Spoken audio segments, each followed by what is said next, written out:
जरा सोचिए, अगर एक दिन अचानक पूरी दुनिया से पेट्रोल खत्म हो जाए, ना आपकी बाइक स्टार्ट होगी, ना कार चलेगी।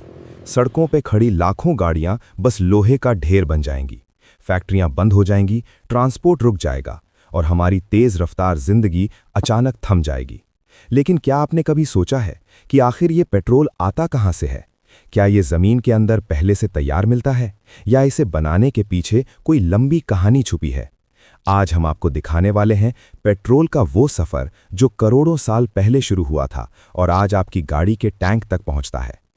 हमारी रोजमर्रा की जिंदगी जितनी आसान और तेज लगती है, उसके पीछे पेट्रोल की बहुत बड़ी भूमिका है। आप सुबह स्कूल या काम पर जाते हैं, ऑटो, बस, बाइक, कार, हर चीज पेट्रोल या डीजल से चलती है। सोचिए, अगर एक दिन के लिए भी पेट्रोल ना मिले तो शहरों की रफ्तार थम जाएगी, लोग अपने घरों से बाहर नहीं निकल पाएंगे। यानी पेट्रोल सिर्फ एक ईंधन नहीं, बल्कि हमारी पूरी आधुनिक दुनिया की रीढ़ है। अब चलते हैं करोड़ों साल पीछे, जब पृथ्वी पर इंसान नहीं थे। समुद्र के अंदर छोटे छोटे जीव, जिन्हें हम प्लवक कहते हैं, पानी में तैरते रहते थे। जब ये जीव मरते थे तो समुद्र की गहराई में जाकर जमा हो जाते थे। धीरे धीरे इनकी संख्या बढ़ती गई और ये एक मोटी परत में बदल गए। समय बीतता गया, इन जीवों के ऊपर मिट्टी, रेत और चट्टानों की नई परतें जमती गईं। जैसे जैसे गहराई बढ़ती गई, वैसे वैसे दबाव और तापमान भी बढ़ता गया। हजारों, लाखों और फिर करोड़ों साल बाद यही जीव बदल गए एक काले चिपचिपे तरल में, जिसे हम आज कहते हैं कच्चा तेल यानी क्रूड ऑयल। लेकिन ये तेल जमीन के अंदर इधर उधर फैल नहीं जाता, बल्कि खास तरह की चट्टानों में फंस जाता है। इन्हें कहा जाता है ऑयल ट्रैप्स। यहाँ तेल, गैस और पानी अलग अलग लेयर में जमा रहते हैं और यही जगह होती है जहाँ से तेल निकाला जाता है। अब सवाल आता है, इतनी गहराई में छुपे तेल को ढूंढा कैसे जाए? इसके लिए इस्तेमाल होती है सीस्मिक सर्वे तकनीक।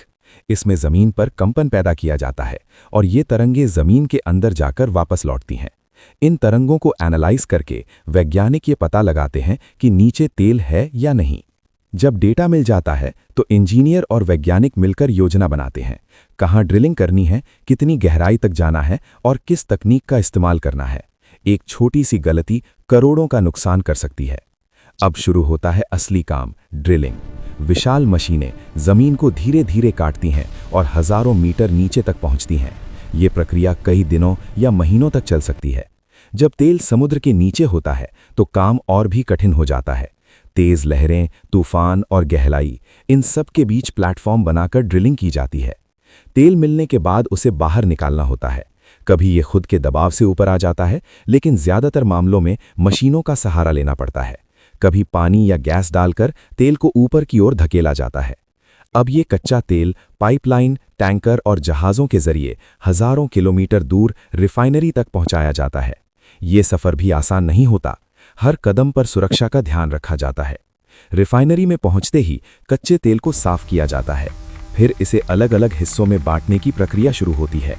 इस प्रक्रिया को कहते हैं फ्रैक्शनल डिस्टिलेशन। यहाँ अलग अलग तापमान पर तेल के अलग अलग हिस्से निकलते हैं। पेट्रोल इन सभी में सबसे हल्का हिस्सा होता है। इसे और बेहतर बनाने के लिए इसमें केमिकल मिलाए जाते हैं ताकि आपकी गाड़ी का इंजन बेहतर परफॉर्मेंस दे सके।